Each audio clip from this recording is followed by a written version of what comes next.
आज Bharat, America, Australia और Japan की क्वाड बैठक होने वाली और उससे ठीक पहले क्या हुआ है ये जानिए। ड्रैगन ने आग लगाने के लिए डैम वाली चाल चल दी है। चीन ने अपने यहां पंचवर्षीय योजना में तिब्बत के अंदर ब्रह्मपुत्र नदी पर बांध बनाने को मंजूरी दे दी है। ये बांध अरुणाचल सीमा के नजदीक बनाना चाहता है चीन। भारत शुरू से ही बांध के विरोध में है, बावजूद इसके चीन की पंचवर्षीय योजना में बांध को मंजूरी दी गई है।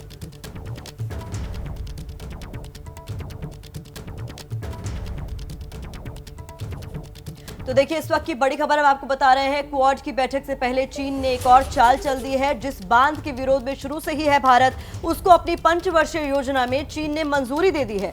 आपको बता दें कि तिब्बत के अंदर ब्रह्मपुत्र नदी पर बांध बनाने को चीन ने मंजूरी दे दी है। ये बांध अरुणाचल सीमा के नजदीक बनाना चाहता है चीन। भारत शुरू से ही इस बांध के विरोध में है, बावजूद इसके चीन ने इस बांध को मंजूरी दे दी है। तो मान नहीं रहा है चीन। पश्चिम बंगाल में जल्द ही चुनाव होने वाले हैं और चुनाव को लेकर के सरगर्मी लगातार तेज हो रही है। पश्चिम बंगाल की सबसे चर्चित सीट नंदीग्राम में आज भी हलचल तेज रहने वाली है। बीजेपी के शुभेंदु अधिकारी के लिए आज का दिन बड़ा है। शुभेंदु अधिकारी की आराधना बीजेपी के उस दांव को लक्ष्य तक पहुंचाने के लिए जो उसने नंदीग्राम में शुभेंदु पर लगाया और उस कड़ी की पहली सीढ़ी आज शुभेंदु अधिकारी तय करने जा रहे हैं। पश्चिम बंगाल में प्रतिष्ठा की सीट बन चुकी नंदीग्राम से आज बीजेपी उम्मीदवार शुभेंदु अधिकारी पर्चा भरने वाले हैं। नामांकन से पहले शुभेंदु सुबह वाहिनी मंदिर में पूजा पाठ करेंगे। इसके बाद सुबह 9 बजे से 9:30 बजे के बीच जानकीनाथ मंदिर में पूजा करेंगे। फिर सुबह 11 से 11:30 के बीच हल्दिया के खुदीराम मोड़ से रोड शो करेंगे और दोपहर 1 बजे के बाद हल्दिया के एसडीओ दफ्तर में नामांकन भरेंगे। शुभेंदु अधिकारी के साथ केंद्रीय मंत्री स्मृति ईरानी, धर्मेंद्र प्रधान और बाबुल सुप्रियो मौजूद रहेंगे। मुख्यमंत्री ममता बनाम उनके ही पुराने सिपहसालार शुभेंदु की हैवीवेट फाइट से नंदीग्राम चुनावी चर्चा के केंद्र में है।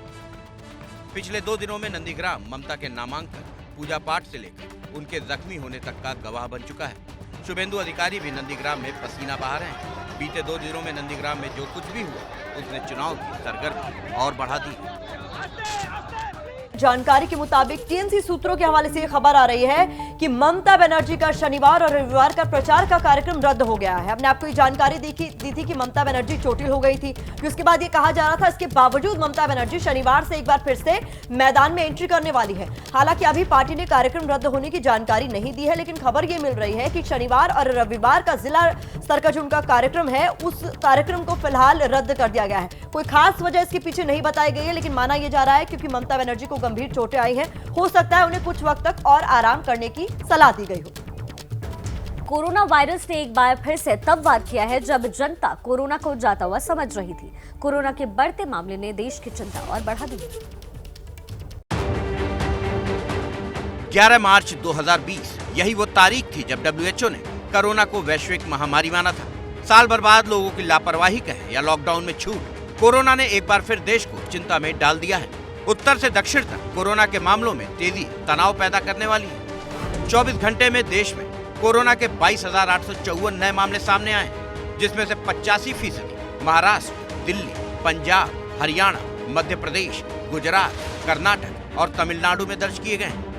महाराष्ट्र में बुधवार को कोरोना के 13,659 नए मामले दर्ज किए गए, जो कि 5 महीने में सबसे ज्यादा है। गुरुवार को दिल्ली में कोरोना के 409 नए केस सामने आए, जो कि 2 महीने में एक दिन का सबसे बड़ा आंकड़ा है। पंजाब में 24 घंटे में 1700 से ज्यादा केस आने पर 6 जिलों नवा शहर, जालंधर, होशियारपुर, कपूरथला, पटियाला और लुधियाना में नाइट कर्फ्यू लगा दिया गया है।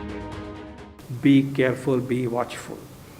We still have a huge population at risk of this virus. This pandemic is not yet over. स्वास्थ्य मंत्रालय ने संक्रमण के सैलाब के पीछे लोगों की लापरवाही, टेस्टिंग में कमी और भीड़-भाड़ वाले कार्यक्रम को जिम्मेदार माना है। कोरोना से हालात महाराष्ट्र में भी बदतर हो चुके हैं। महाराष्ट्र में कोरोना के बढ़ते आंकड़ों की वजह से अलग-अलग शहरों में फिर से लॉकडाउन और सख्ती का दौर शुरू हो गया है।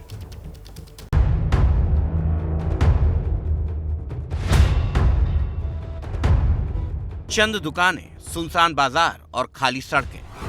लॉकडाउन का वो दौर फिर लौटने लगा है। कोरोना मरीजों की तादाद के आधार पर महाराष्ट्र के अलग अलग शहरों में सख्ती शुरू हो गई है। औरंगाबाद और जलगांव में महाराष्ट्र सरकार ने आंशिक लॉकडाउन लगाने का फैसला किया है। औरंगाबाद के सभी पर्यटन स्थलों को बंद कर दिया गया है। बिना मास्क घर से बाहर दिखने वालों पर कार्रवाई होगी। जलगांव में भी 3 दिन का जनता कर्फ्यू लगाया गया है। इस दौरान सिर्फ जरूरी सेवाओं को ही जारी रखने की छूट दी गई है। नागपुर में 15 मार्च से 21 मार्च तक आंशिक तौर पर लॉकडाउन लगाया जाएगा। महाराष्ट्र का ये हाल इसलिए क्योंकि यहाँ लोगों ने जमकर लापरवाही बरती। आज हालात ये हैं कि महाराष्ट्र के 8 शहरों में खतरे की घंटी बज रही है। देश के सबसे ज्यादा एक्टिव केस वाले 10 शहरों में से 8 महाराष्ट्र के ही हैं। महाराष्ट्र में आने वाले दिनों में और सख्ती बढ़ाई जा सकती है। एकूणच येत्या 1-2 दिवसामध्ये आम्ही निर्णय घेतो आहोत आणि जिथे आवश्यकता वाटत असेल तिकडे कडक लॉकडाऊन करावं लागेल। चिंता की बात यह है कि महाराष्ट्र से दूसरे राज्य के लोगों की आवाजाही पहले की ही तरह जारी है। ऐसे में देश के दूसरे हिस्से में कोरोना के फिर से सिर उठाने का खतरा मंडरा रहा है। और इस वक्त एक बड़ा अपडेट मौसम को लेकर के मिल रहा है। दिल्ली में मौसम ने फिर अचानक करवट ली है। दिल्ली में आज सुबह सुबह हल्की बारिश हुई। इस बारिश से तापमान गिरा है। सुबह 5:30 बजे न्यूनतम तापमान 18 डिग्री और अधिकतम तापमान 20 डिग्री सेल्सियस दर्ज किया गया है। जानकारी आपको ये भी दे दी कि मौसम विभाग का कहना है कि आज पूरे दिन दिल्ली में हल्की फुल्की बारिश होती रहेगी। अगले हफ्ते से मौसम का मिजाज एक बार फिर से बदल जाएगा। दिल्ली एनसीआर में आज सुबह हल्की बारिश, तापमान में गिरावट भी दर्ज की गई है। आज का दिन बारिश से भीगता रहेगा। दिल्ली एनसीआर में बारिश होती रही। बुधवार को तीरथ सिंह रावत उत्तराखंड के 10वें मुख्यमंत्री बन गए। अब आज तीरथ के प्लेइंग 11 का ऐलान होगा। हम ऐसा क्यों बोल रहे हैं, इस रिपोर्ट से समझिए। सबका साथ, सबका विकास, सबका विश्वास, उसको लेकर आगे बढ़ेंगे। सबका साथ, सबका विकास और सबके विश्वास के इसी मंत्र को अमली जामा पहनाने की शुरुआत तीरथ सिंह रावत मंत्रिमंडल विस्तार से कर रहे हैं। आज सुबह 11 बजे तीरथ कैबिनेट में 11 मंत्री शपथ ले सकते हैं। 11 बजे और 11 मंत्रियों की शपथ का कोई ज्योतिषी समीकरण नहीं है, बल्कि ये एक संवैधानिक बाध्यता है। उत्तराखंड में अधिकतम 11 मंत्री ही मंत्रिमंडल में शामिल हो सकते हैं। पिछली सरकार में सिर्फ 9 मंत्री ने ही शपथ ली थी, जबकि वित्त मंत्री प्रकाश पंत के निधन के बाद भी मंत्रिमंडल का विस्तार नहीं हुआ था। मंत्रियों के रिक्त पदों को न भरना भी त्रिवेंद्र रावत के खिलाफ नाराजगी की बड़ी वजह माना जा रहा है। अब एबीपी न्यूज पर जानिए तीरथ मंत्रिमंडल में कौन कौन से मंत्री शामिल हो सकते हैं। प्रदेश उपाध्यक्ष और खटीमा से विधायक पुष्कर सिंह धामी, किच्छा से विधायक राजेश शुक्ला, उत्तराखंड के दिवंगत मंत्री प्रकाश पंत की पत्नी चंद्रा पंत को नए मंत्रिमंडल में जगह मिल सकती है।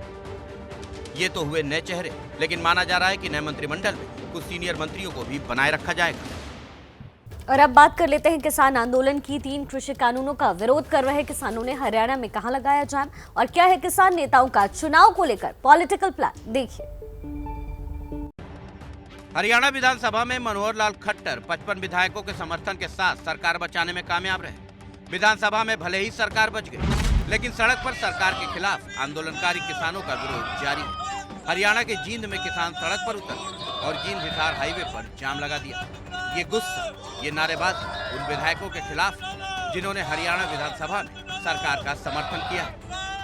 जो 55 विधायक इन सरकार के पक्ष में वोट करे हैं, हम उनका पूरा विरोध करते हैं।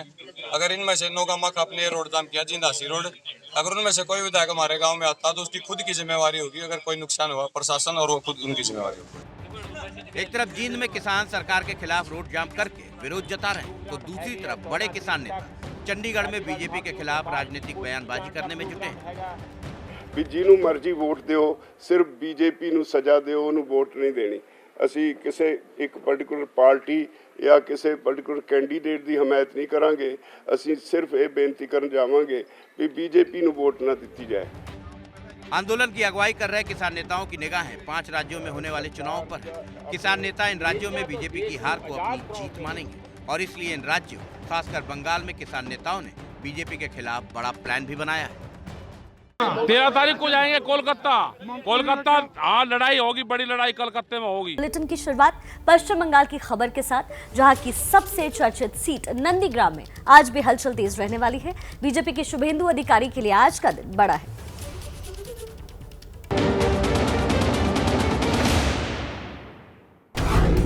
शक्ति प्रदर्शन के साथ आज शुभेंदु करेंगे नामांकन। शक्ति की भक्ति के साथ शुरू करेंगे विजय संकल्प।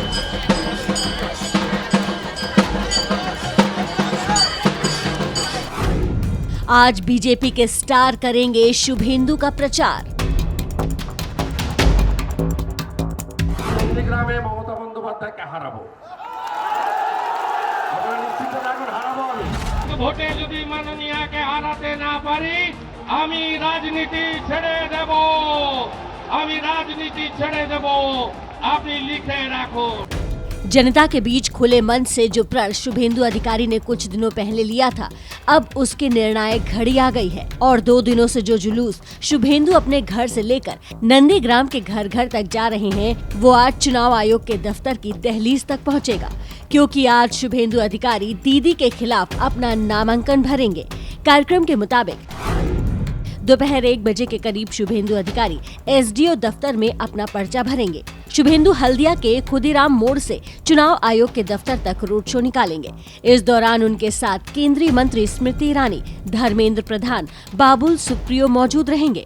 इसके अलावा मिथुन चक्रवर्ती के भी रहने की संभावना है। 15-20 हजार आदमी आ जाएगा नॉमिनेशन में, थोड़ा दूर है। मैं सबको ना बोल रहा हूँ, जे एक 1+2 इलेक्शन कमीशन का गाइडलाइन है, बोले हाँ हम लोग 500 मीटर बाहर रहूंगा।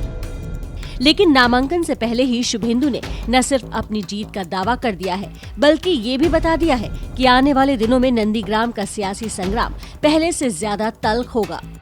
ये पूरा के पूरा करीब 10 साल तुष्टिकरण का पॉलिटिक्स किया, एपीजमेंट का पॉलिटिक्स। टाइटल बैनर्जी है ब्राह्मण, हिंदू करने का, स्तोत्र पाठ करने का, और शाम को चुपी हिजाब पर के पीर का माजार में गया नंदीग्राम में।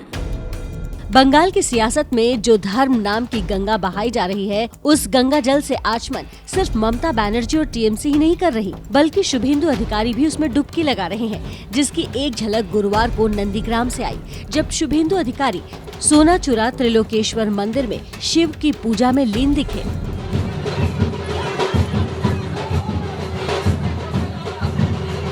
मैं जब यहाँ आया हूँ नंदीग्राम के चुनाव प्रचार में, मैं हैरान हूँ। मुझे लग रहा है ये कि चुनाव प्रचार नहीं है, सब नेता एक तरीके से तीर्थ यात्रा कर रहे हैं, ऐसा लगता है। सब मंदिर जा रहे हैं। ममता बनर्जी कभी भगवान शिव के यहाँ, कभी भगवान जगन्नाथ के यहाँ, कभी माँ दुर्गा के यहाँ, और वही काम आज महाशिवरात्रि पर कर रहे हैं शुभेंदु अधिकारी। चुनावी फिजा में शुभेंदु की भक्ति का ये रंग आज भी दिखेगा, और एक बार नहीं बल्कि 2 बार, क्योंकि नामांकन से पहले आज शुभेंदु अधिकारी नंदीग्राम के सिंह वाहिनी मंदिर में पूजा पाठ करेंगे। इसके बाद वो नंदीग्राम के ही जानकीनाथ मंदिर में माथा टेकने भी जाएंगे। बंगाल में बाजी बीजेपी ना मार जाए, इसलिए इधर दीदी भी जल्द वापसी की तैयारी में है। नंदीग्राम में चोटिल होने के बाद दीदी अभी कोलकाता के अस्पताल में है, लेकिन कल से वो फिर लोगों के बीच आएंगी। ममता शनिवार को पुरुलिया के बलरामपुर और बघमुंडी में रैली को संबोधित करेंगी। इसके बाद 14 मार्च को ममता बांकुड़ा जाएंगी। 15 मार्च को मुख्यमंत्री ममता बनर्जी पश्चिम बंगाल के झारग्राम का दौरा करेंगी और 17 मार्च से फिर से पूर्वी मिदनापुर जाएंगी। पूर्वी मिदनापुर में ममता एगरा, पटाशपुर और तलुंक में कार्यक्रम में शामिल होंगी। नंदीग्राम पूर्वी मिदनापुर में ही है। गुरुवार को ममता बनर्जी ने अपने समर्थकों के लिए अस्पताल से एक वीडियो भी जारी किया। আমি সবাইকে বিশেষ করে আমার যারা কর্মী ভাই বোনেরা আছেন এবং সাধারণ মানুষ আছেন, এটা ঠিক যে কালকে খুব জোর আমার লেগেছিল এবং আমার হাত পায়ে চোট আছে, বোন ইনজুরি আছে, লিগামেন্টে আছে, আর কালকে আমার মাথা এবং চেস্টে খুব পেনও হয়েছে। ममता बनर्जी अस्पताल से कल निकलेंगी, लेकिन उनके समर्थक आज से ही रोड पर निकलने की तैयारी कर चुके हैं। मौजूदगी दिल्ली से लेकर कोलकाता तक दर्ज कराई जाएगी। सबसे पहले टीएमसी के 6 सांसदों का प्रतिनिधिमंडल दीदी को लगी चोट के मुद्दे पर आज दोपहर 12:30 बजे दिल्ली में चुनाव आयोग से मुलाकात करेगा। ममता बनर्जी के साथ घटी घटना पर केंद्रीय चुनाव आयोग ने पश्चिम बंगाल के अधिकारियों से आज शाम 5 बजे तक रिपोर्ट भी तलब की है। दिल्ली से अलग टीएमसी समर्थकों ने बंगाल में आज दोपहर 3 बजे से शाम 5 बजे तक हर जिले के हर ब्लॉक और वार्ड पर मौन विरोध प्रदर्शन करने का ऐलान किया है। टीएमसी कार्यकर्ता काले बैज, काले झंडे उठाकर और काले कपड़े से अपने मुंह को ढककर मौन विरोध प्रदर्शन करेंगे। और विरोध प्रदर्शन दुर्गापुर में शुरू भी हो चुका है, जहां दीदी को लगी चोट के लिए बीजेपी को जिम्मेदार बताते हुए टीएमसी कार्यकर्ताओं ने नेशनल हाईवे 2 को काफी देर तक बंद रखा। आपको बता दें कि शुभेंदु अधिकारी नंदीग्राम में मंदिर में पूजा पाठ करने के लिए निकल गए हैं। वो तस्वीरें भी आपको दिखाएंगे, लेकिन उससे पहले खबर मुरादाबाद की, जहां पत्रकारों का अखिलेश यादव से तीखे सवाल पूछना समाजवादी पार्टी के कार्यकर्ताओं को इतना चुभ गया कि वो गुंडागर्दी पर उतर आए और अखिलेश यादव की मौजूदगी में ही पत्रकारों के साथ मारपिटाई करने लगे।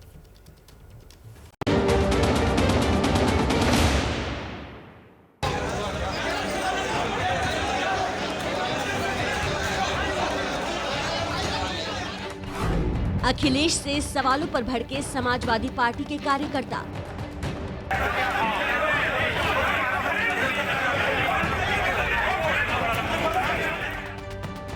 मुरादाबाद में अखिलेश की मौजूदगी में पत्रकारों पर हमला।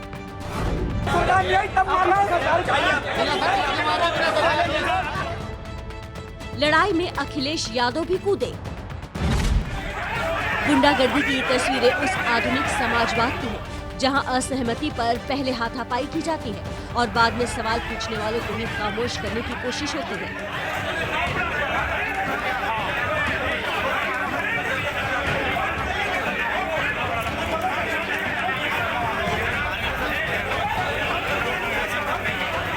इस तस्वीर को गौर से देखिए। समाजवादी पार्टी की लाल टोपी पहने ये शख्स कैसे लाल पीला होकर एक पत्रकार को अखिलेश यादव से सवाल पूछने से रोक रहा है।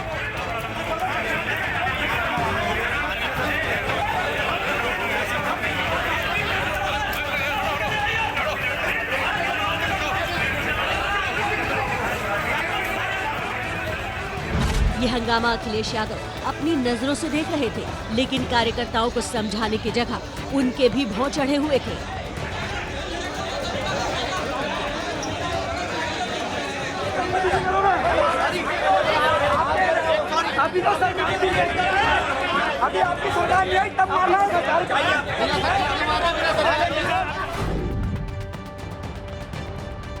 अब आपको दूसरे कैमरे की नजर से दिखाते हैं। कैमरे में फिर से वही शख्स दिख रहा है। इस बार उसके साथ समाजवादी पार्टी का एक और कार्यकर्ता दिख रहा है। देखिए कैसे ये धक्का मुक्की कर रहा है।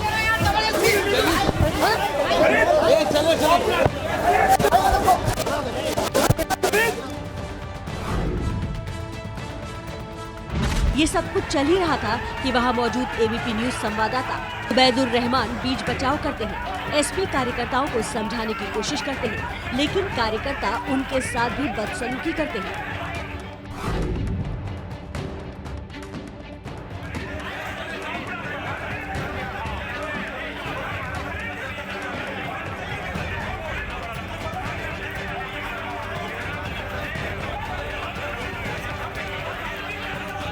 ये सब कुछ चल ही रहा था कि तस्वीरों में इस शख्स की दोबारा वापसी होती है और वो एक पत्रकार को इतनी तेजी से धक्का मारता है कि वो जमीन पर जा गिरता है।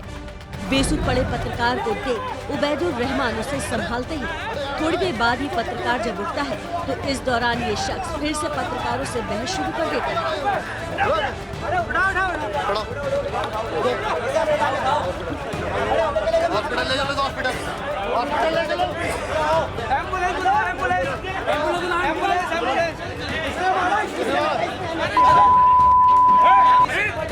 इस फ्रेम को गौर से देखिए। यहाँ ठीक सामने अखिलेश यादव खड़े हैं, लेकिन वो अपने कार्यकर्ताओं को रोकने की जगह इस गर्मा गर्मी में शामिल होते दिख रहे हैं। हंगामा हो ही रहा था कि अखिलेश थोड़ा आगे आते हैं और सुनिए वो क्या कह रहे हैं।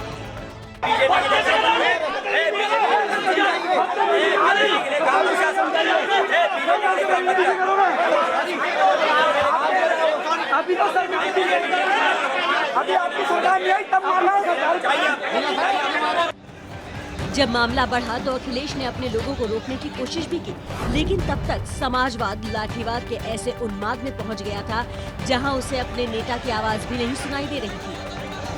एक आध जगह पर वो सुरक्षा कर्मियों को पीछे बुलाते हुए भी नजर आए थे, लेकिन वहां मौजूद समाजवादी कार्यकर्ताओं को वो रोक न सके। जब पत्रकारों ने सवाल पूछा तो अखिलेश का जवाब सुन लीजिए।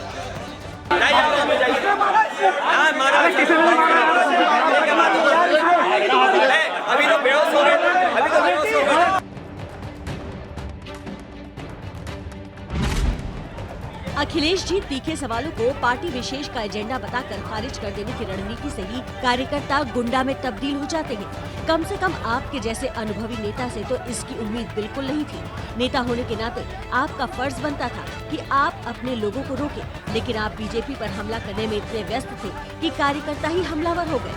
अब बीजेपी को मौका मिला तो उसने इसे भुनाने में देर न लगाई। जिस तरह पूर्व मुख्यमंत्री के सामने लाल टोपी वाले गुंडे समाजवादी पार्टी के लोगों ने पत्रकारों पर जो हमले किए, उनको बुरी तरह मारा पीटा, उनके कैमरे छीन लिए, उनके साथ गाली गलौज की। मैं सिर्फ इतना कहना चाहूंगा कि समाजवादी पार्टी ने एक बार फिर अपना चरित्र दिखाया है, हल्ला बोल वाला चरित्र, जिसमें न तो वो पत्रकारों को बख्शने वाले हैं, न आम लोगों को बख्शने वाले हैं। सियासत अपनी जगह, लेकिन आपको समझा देते हैं कि जो कुछ हुआ उसकी नौबत क्यों आई। दरअसल कल अखिलेश यादव 22 में बाईसाइकिल के एजेंडे के साथ कार्यकर्ताओं से मिलने मुरादाबाद पहुंचे थे। शुरुआत में उन्होंने पत्रकारों की तारीफ की। मैं पत्रकार लोगों को चौथा स्तंभ मानता हूं, ये बहुत ही मजबूत स्तंभ है। लेकिन इसके बाद जैसे जैसे पत्रकारों के सवाल तीखे होते गए, अखिलेश यादव का संयम जवाब देता गया। नहीं, भारतीय जनता पार्टी का नहीं पूछ रहे कि भाई आपको नौकरी नहीं मिल रही है, डीजल पेट्रोल महंगा हो रहा है, वो सवाल ही नहीं है आपके लिए। सर वो तो विपक्ष का पत्रकारों में विपक्ष का लग रहे हैं, वो सवाल ही नहीं है आपके लिए। सर विपक्ष का काम मीडिया नहीं करेगी, विपक्ष का काम विपक्ष। बहुत बढ़िया, मीडिया के बारे में पता है। बात सिर्फ अखिलेश यादव की नहीं है। आजकल पत्रकारों को पार्टी विशेष का बताकर सवालों को खारिज कर देना एक फैशन हो गया है, जो अब धीरे धीरे गुंडागर्दी की शक्ल अख्तियार कर रहा है और कोशिश ताकत के जोर पर सवालों को दबाने की हो रही है।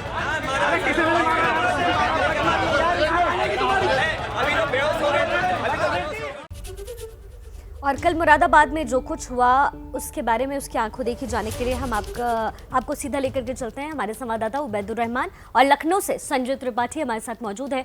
उबैदुर, सबसे पहले आपका रुख करना चाहूंगी, वहां आखिर ऐसे कौन से सवाल पूछ लिए गए कि कार्यकर्ता इतने भड़क गए और वहां जो मौजूद नेता थे वो भी कुछ नहीं कह पाए, चुप्पी साधे रहे?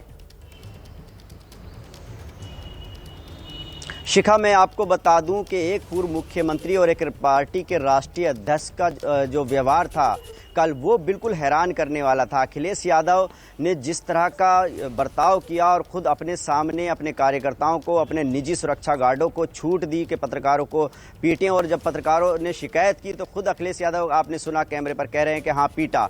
और अखिलेश यादव असल में ये चाहते हैं कि जो विपक्ष का काम होता है वो मीडिया करे। इसी वजह से अखिलेश यादव बार बार मीडिया को टारगेट कर रहे हैं। पिछले दिनों चाहे हाथरस की घटना पर एक पत्रकार ने सवाल पूछा था, तब भी अखिलेश यादव ने कहा था कि आपने कितने सवाल लिए हैं, ये सवाल पूछने के कितने पैसे लिए हैं। तो एक राष्ट्रीय अध्यक्ष पार्टी का, राजनीतिक दल का पूर्व मुख्यमंत्री है, हमने वो तस्वीरें भी देखी जिसमें आपने माहौल को शांत करने की कोशिश की और जिस संयम के साथ आपने अपनी जिम्मेदारी निभाई उसकी बखूबी तारीफ भी होनी चाहिए। हमारे साथ संजय त्रिपाठी भी इस वक्त लखनऊ से सीधे जुड़ गए। संजय, आपको याद होगा सीएम योगी ने भी कुछ दिनों पहले लाल टोपी वाला गुंडा कहकर एक संबोधन दिया था। कहा था कि छोटा बच्चा जब लाल टोपी देखता है तो कहता है मम्मी मम्मी देखो गुंडा। इसी बात को कल सार्थक कर दिखाया समाजवादी पार्टी के कार्यकर्ताओं ने। देखिए प्रतिमा, ये वर्ष उत्तर प्रदेश में चुनावी वर्ष है और समाजवादी पार्टी प्रमुख विपक्षी दल है, और ऐसे में समाजवादी पार्टी के जो राष्ट्रीय अध्यक्ष अखिलेश यादव हैं वो अपनी भूमिका निभाते हुए भारतीय जनता पार्टी पे अग्रेसिव होकर के हमले कर रहे हैं। लेकिन अब ये अग्रेशन उनके व्यवहार में भी नजर आने लगा है और कल मुरादाबाद में कमोबेश कुछ ऐसा ही हुआ। सीधा सा सवाल पूछा गया था कि आजम खान को लेकर के, और आजम खान से जुड़ा हुआ सवाल होगा तो लाजमी बात है कि वो समाजवादी पार्टी से ही पूछा जाएगा। लेकिन इस बात का जवाब देने के बजाय अखिलेश यादव भड़क गए और उन्होंने पत्रकारों पर ही हमला बोल दिया। और ये पहली बार नहीं है, इसके पहले भी अभी हाथरस में एक आपराधिक घटना हुई थी जिसके बाद में समाजवादी पार्टी के राष्ट्रीय अध्यक्ष ने पत्रकारों पर सीधे तौर पर यह आरोप लगा दिया कि तुम बिके हुए हो। सवाल पूछने पर इस तरह की टिप्पणी करना ये अखिलेश यादव की भाषा शैली में आ चुका है और इसी का नतीजा है कि लगातार वो एक के बाद एक पत्रकारों से गलत तरीके से बात करते हैं। और एक चीज़ कहना चाहूँगा कि देखिए, लोकतंत्र में मीडिया का काम स्वाभाविक विपक्ष का होता है। मीडिया को सवाल पूछने की आज़ादी होती है और जहाँ सत्ता पक्ष से और विपक्ष से दोनों से वो सवाल पूछता है। लेकिन कल का ऐसा कोई वाकया नहीं था, एक साधारण सा सवाल था आजम खान से जुड़ा, जिसको लेकर के अखिलेश यादव भड़क गए। जवाब देना चाहिए उनको अगर पूछा जाता है, लेकिन वो सीधे के तौर पर पत्रकारों पर ही सवाल डाल देते। तो ये जो घटना है इसकी चारों ओर निंदा हो रही है और ये व्यवहार अखिलेश का बिल्कुल निंदनीय है। जी संजय, बहुत बहुत शुक्रिया। वैद और आपका भी बहुत शुक्रिया इस तमाम जानकारी के लिए। अपनी नेता ममता बनर्जी को लगी चोट के बाद टीएमसी का एक प्रतिनिधिमंडल कोलकाता से दिल्ली के लिए रवाना हो गया है। इस वक्त यही है बड़ी खबर। ममता की चोट को लेकर ये प्रतिनिधिमंडल चुनाव आयोग के अधिकारियों से मुलाकात कर उनके सामने अपनी शिकायत दर्ज करवाएगा। आपको बता दें कि ममता बनर्जी जब नंदीग्राम पहुंची थी तो वहां उनके चोटिल होने की खबर आई थी, जिसके बाद उन्हें डॉक्टर्स ने 48 घंटे के ऑब्जर्वेशन में रहने के लिए कहा है।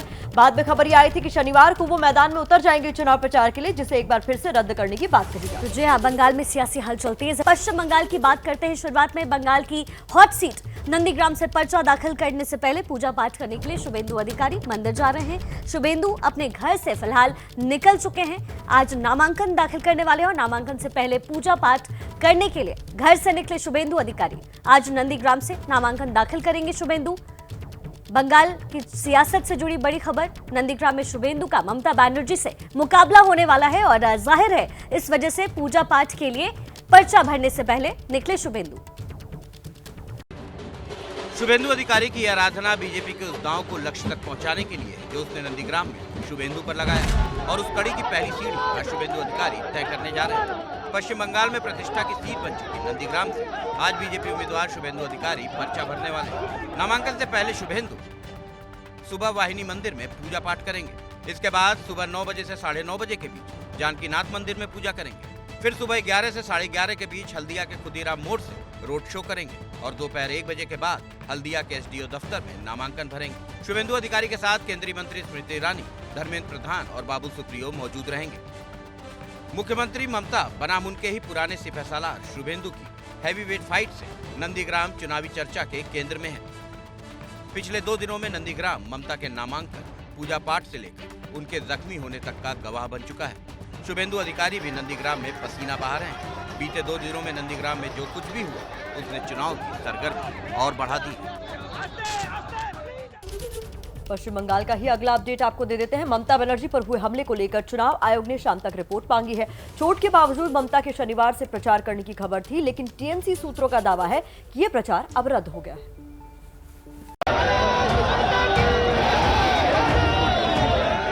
ममता पर हमले को लेकर माहौल पूरी तरह गर्म है। घटना को लेकर घायल ममता ने अस्पताल से मार्मिक अपील जारी की है। পুরো গাড়িটা চেপে যায় আমার পায়ের মধ্যে।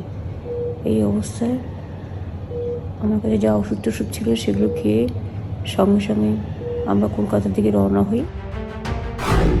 ममता के बयान और व्हीलचेयर वाले ऐलान ने टीएमसी कार्यकर्ताओं को जोश से भर दिया। टीएमसी सिर्फ सड़कों पर कोहराम तक सीमित न रखकर चुनाव आयोग तक पहुंच गई। लड़ाई में ममता लीड न ले ले, इसलिए बीजेपी भी चुनाव आयोग के दरवाजे तक पहुंच गई और जांच की मांग करने लगी। दर्द पर राजनीतिक रोटियां सेकना शुरू होती देख चुनाव आयोग ने आला अधिकारियों को आज शाम 5 बजे तक रिपोर्ट देने को कहा है। साथ ही सीएम और पीएम की सुरक्षा पर खास ध्यान देने की नसीहत भी दी है। उधर टीएमसी ने आज हर जिले और ब्लॉक में दोपहर 3 बजे से 5 बजे तक मौन विरोध प्रदर्शन का ऐलान किया है। देखिए, ममता की चोट पर सियासत तो तेज हो गई है, लेकिन कांग्रेस के सुर मेल खाते नजर नहीं आ रहे हैं। बंगाल कांग्रेस के अध्यक्ष अधीर रंजन चौधरी ने ममता की चोट पर सवाल उठाए थे, तो वहीं अब एक कांग्रेस नेता ममता की चोट पर मरहम लगाते नजर आए। ये पखंडी करने का कोई जरूरत नहीं, तो इनका दिमाग है नहीं जानते, लेकिन ये पाखंडी तो जरूर है। एक तरफ बंगाल कांग्रेस अध्यक्ष अधीर रंजन चौधरी सुबह शाम कैमरे के सामने ममता की चोट को सहानुभूति कार्ड बुला रहे हैं, तो वहीं दूसरी तरफ कांग्रेस के बड़े नेता अभिषेक मनु सिंह भी ट्विटर के जरिए ममता का समर्थन कर रहे हैं। कामना करता हूं कि ममता बनर्जी जल्द से जल्द स्वस्थ हो, वो राज्य में बीजेपी का मुकाबला करने और हराने के लिए अपनी असीमित ऊर्जा को फिर से प्राप्त करें। वैसे ऐसा नहीं है कि बंगाल में टीएमसी के खिलाफ मोर्चा ले रहे अधीर रंजन चौधरी पहली बार अकेले पड़े हों, बल्कि इससे पहले आनंद शर्मा जैसे दिल्ली में बैठे कांग्रेस के सीनियर लीडर भी कांग्रेस के गठबंधन पर सवाल खड़े कर चुके हैं। अधीर रंजन चौधरी ने तब आनंद शर्मा पर जमकर हमला बोला था। तो देखा आपने, ममता बनर्जी की चोट पर चुनावी राज्य पश्चिम बंगाल में पॉलिटिकल पारा हाई है। अब बीजेपी की तरफ से कहा गया है कि ममता को धक्का मारने वाले की पहचान सैटेलाइट से की जाए।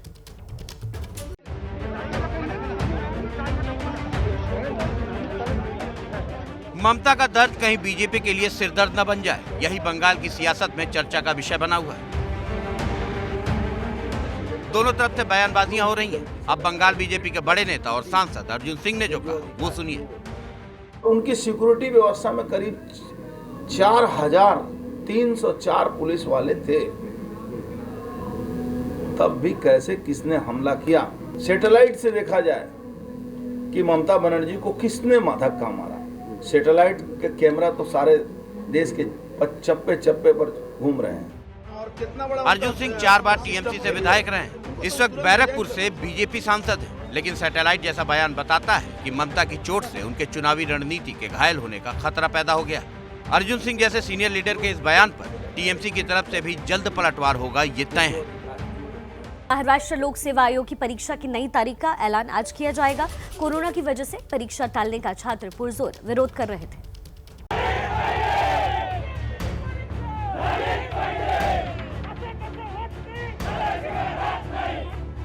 महाराष्ट्र के अलग अलग शहरों में छात्रों का गुस्सा उफान पर है। सड़क पर उतरे छात्रों का ये प्रदर्शन सरकार के उस फैसले के खिलाफ है जिसमें कोरोना की वजह से एमपीएससी यानी महाराष्ट्र लोक सेवा आयोग की परीक्षा टाल दी गई। एमपीएससी की परीक्षा 14 मार्च को होनी थी। महाराष्ट्र में कोरोना के बढ़ते मामलों को देखते हुए कुछ शहरों में सख्ती शुरू कर दी है। यही वजह है कि प्रशासन ने एमपीएससी की परीक्षा को टालने का फैसला ले लिया। कोरोना काल शुरू होने के बाद से अब तक 5 बार एमपीएससी की परीक्षा की तारीख आगे बढ़ा दी गई है, लेकिन इस बार परीक्षा की तारीख आगे बढ़ाने पर छात्र आग बबूला हो गए। प्रदर्शन करने उतरे छात्रों को विपक्ष का भी साथ मिला। बच्चों परीक्षा में तो सोशल डिस्टेंसिंग से बैठते हैं, बावजूद उसके परीक्षा को रद्द करना है गलत है, हम इसका विरोध करेंगे। छात्रों के गुस्से को देखते हुए राज्य सरकार ने भरोसा दिया है कि हफ्ते भर के अंदर परीक्षा ली जाएगी। ही जी परीक्षा आपण 14 तारखेची पुढे केलेली आहे ती महिना 2 महिने 3 महिन्यासाठी नाही तर केवळ काही दिवसांसाठी करत आहोत। आज मी आपल्याशी बोलतोय, आज 11 तारीख आहे। उद्या ही तारीख जाहीर झालीच पाहिजे आणि ही तारीख येत्या 8 दिवसातलीच असली पाहिजे।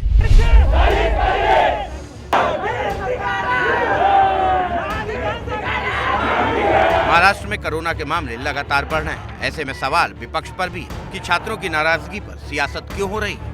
क्या सियासत लोगों की जान से बढ़कर है? को सीधे लिए चलते हैं पश्चिम बंगाल, जहां पश्चिम बंगाल की सबसे हाई प्रोफाइल सीट नंदीग्राम से आज शुभेंदु अधिकारी नामांकन भरने वाले और उससे पहले वो मंदिर दर्शन करने के लिए पहुंच रहे हैं और हमारे सहयोगी आदर्श भी वहां मौजूद है जिनका हम रुख करेंगे। लेकिन इस वक्त की बड़ी खबर जान लीजिए, बीजेपी नेता शुभेंदु अधिकारी आज नामांकन करने वाले, उससे पहले पूजा पाठ का दौर शुरू हो गया है। आदर्श, अभी का अपडेट।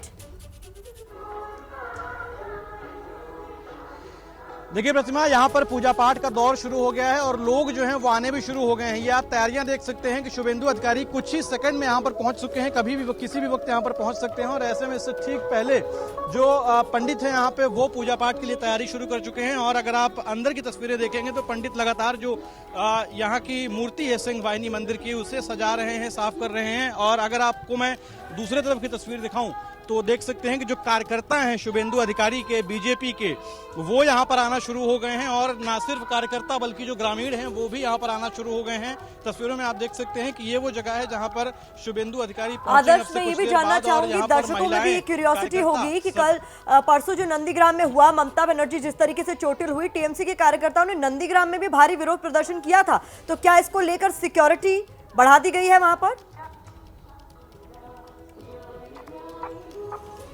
ये आपने अहम सवाल पूछा और मैं आपको तफसील से दिखाना चाहूंगा कि अगर आप किसी भी तरफ इस पूरे मंदिर परिसर के आसपास कहीं भी देखेंगे तो यहाँ पर कोई भी सिक्योरिटी पुलिस फोर्स मौजूद नहीं है। और ये बड़ी चूक है। हम लगातार ये कह रहे थे कि हो सकता है कि नंदीग्राम में जिस तरह की घटनाएं हुई उसके बाद चाहे शुभेंदु अधिकारी हों या फिर टीएमसी के नेता हों या फिर दूसरे और बड़े नेता हों, उनके आने जाने के लेकर जो प्रशासन है वो अलर्ट रहेगा, सख्त रहेगा। लेकिन अगर आप तस्वीरों में देखेंगे और जब से मैं यहाँ पर मौजूद हूँ, कोई भी सिक्योरिटी फोर्स, कोलकाता पुलिस का जवान या फिर इवन होमगार्ड तक नहीं है। यहाँ पर जो लोग खड़े किए गए हैं वो सिविक डिफेंस के लोग खड़े किए गए हैं जो आमतौर पर वॉलंटियर करते हैं। तो जी आदर्श, बहुत शुक्रिया इस तमाम जानकारी के लिए। आप अपनी नजर बनाकर रखिए, जैसे ही सिंह वाहिनी मंदिर पहुंचेंगे शुभेंदु, हम आप तक पूरी खबर, पूरी जानकारी पहुंचाएंगे। और इस वक्त एक बड़ी खबर आ रही है, पीएम मोदी अब से थोड़ी देर में अहमदाबाद पहुंचने वाले हैं। दांडी मार्च की सालगिरह पर पीएम मोदी दांडी यात्रा को हरी झंडी दिखाएंगे। साबरमती आश्रम से विकास भदौरिया की खास रिपोर्ट आप देखिए। नरेंद्र मोदी गुजरात के अहमदाबाद से इस साबरमती आश्रम से प्रतीकात्मक दांडी मार्च को रवाना करेंगे, लेकिन उससे पहले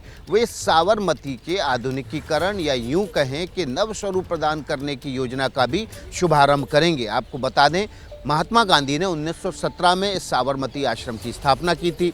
शुरुआत में इस आश्रम में 40 परिवार रहा करते थे। गांधी जी के आत्म संयम, सत्य, अहिंसा के प्रयोग के इस केंद्र साबरमती आश्रम को अब नव स्वरूप प्रदान करने के लिए 1200 करोड़ रुपए की योजना का शुभारंभ आज प्रधानमंत्री करेंगे। इसके लिए इस आश्रम के आसपास की जगहों को अधिग्रहित किया जाएगा और उस पूरे जगहों को अधिग्रहित करने के बाद इस साबरमती आश्रम के नए स्वरूप को विस्तार दिया जाएगा। जिस हृदय कुंज में महात्मा गांधी इस आश्रम के भीतर रहा करते थे उसको यूं ही रखा जाएगा, लेकिन उसके अलावा आसपास की जो इमारतें हैं उनको डिमोलिश कर दिया जाएगा, उनको ख़त्म कर दिया जाएगा और फिर से गांधी जी की प्रतिमा स्थापित की जाएगी। उनसे जुड़े म्यूजियम बनाए जाएंगे, उनकी जुड़ी यादों को यहाँ पर सहेजा जाएगा। न पाबंदी हो न कोई हद हो तो बस खुद बनाई सरहद हो। ये मुहिम है परतों में छिपे हर सच की तलाश की, सियासत पर रखी पैनी नजर और आंख की, खबरों की दुनिया में एक जिम्मेदार आवाज की, जुर्म और जुल्म के खिलाफ हर बेबस के लिए इंसाफ की। जब कोई हद नहीं इंसानियत के लिए जज्बात की, जब कोई हद नहीं खुशियों और ख्वाब की, तब कोई हद क्यों हो नए नजरिए और बदलाव की। तोड़ के हदों के ताले नए सपनों को पाले, बांधे सबको एक धागे, आपको रखे आगे। ABP news.